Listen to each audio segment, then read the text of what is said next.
So this video is part 1 of 2 for all of the changes made to Studio 2022 R1 related to truss symmetry, and these two JIRA tasks are related to the auto symmetry features in Studio for plating and lumber on trusses that have some asymmetrical qualities to them.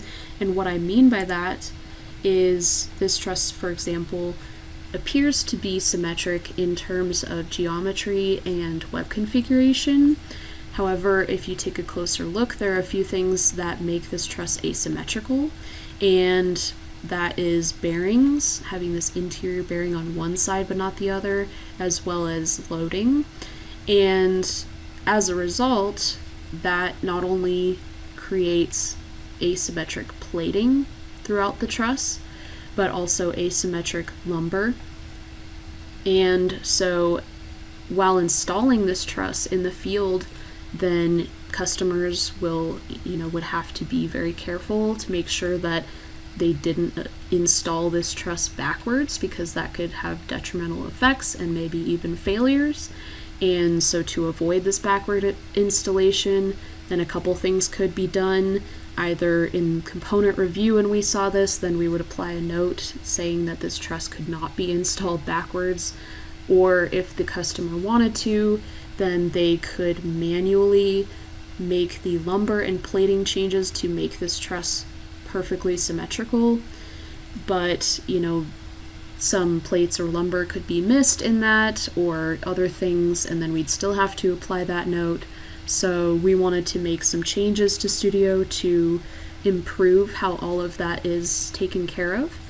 So first, let me show you what was done for the notes of this. So when you have a symmetrical truss with some things like loading or bearings that are making the lumber and or plating asymmetrical. So now if you look at the TDD, then you'll see a new automated note that says this truss is not symmetric, proper orientation is critical, which is exactly the note that we were manually applying. And one thing to note on this is that this automated note has been added to the note section for now.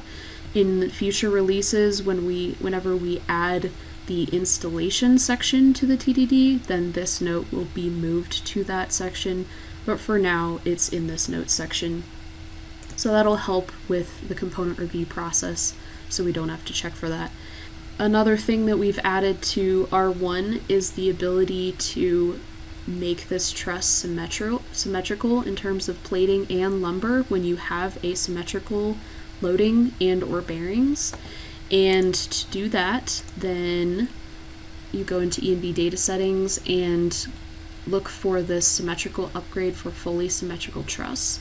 And this setting, if turned to true, will check the truss for symmetry and automate the symmetry of the lumber and the plating when you have cases like this, where other things on the truss are asymmetric. So if I go ahead and run this, then you'll see that now this shear plate has been added to the right side, and the lumber has been made symmetrical throughout the truss. And if I look at the TDD for this, then I also get a note automatically added to the notes section saying that lumber and plating have been applied symmetrically, so that the user knows that this truss can be installed backwards without any repercussions whatsoever.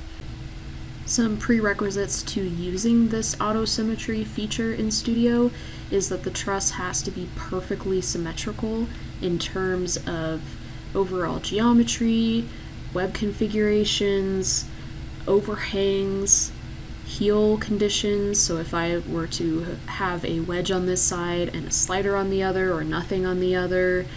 Otherwise, if you try to use this feature and any of those are not symmetrical, then you will get a warning message that I will show you in just a second.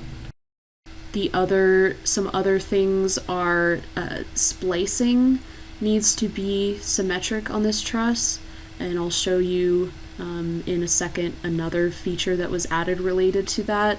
Also, if you have any joints that have multiple plates, for example, if this heel condition had a longer scarf length so that there were multiple plates on it, or if you had a let-in gable or drop top-chord gable that had multiple plates at the peak or at the heels or at other joints, for example, those in the R1 version cannot be made symmetrical with this new feature.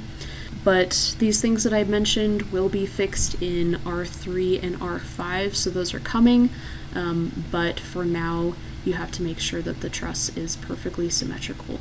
However, one of those things that I mentioned, the splicing, has been added to this release, but as part of a different ENV data setting. So let me show you what I'm talking about here. So if I were to change the splicing to be asymmetric, I'm just going to move this right one over 2 feet.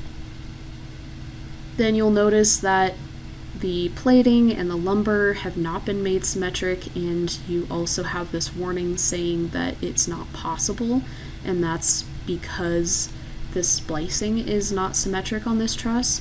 However, if I wanted Studio to ignore the splicing when trying to make a truss symmetrical, I can actually do that. There's another setting below the other one to ignore splices when looking for symmetry. And so if I set this to true and run it, then Studio will now make the truss symmetrical despite the fact that the splices are not symmetric.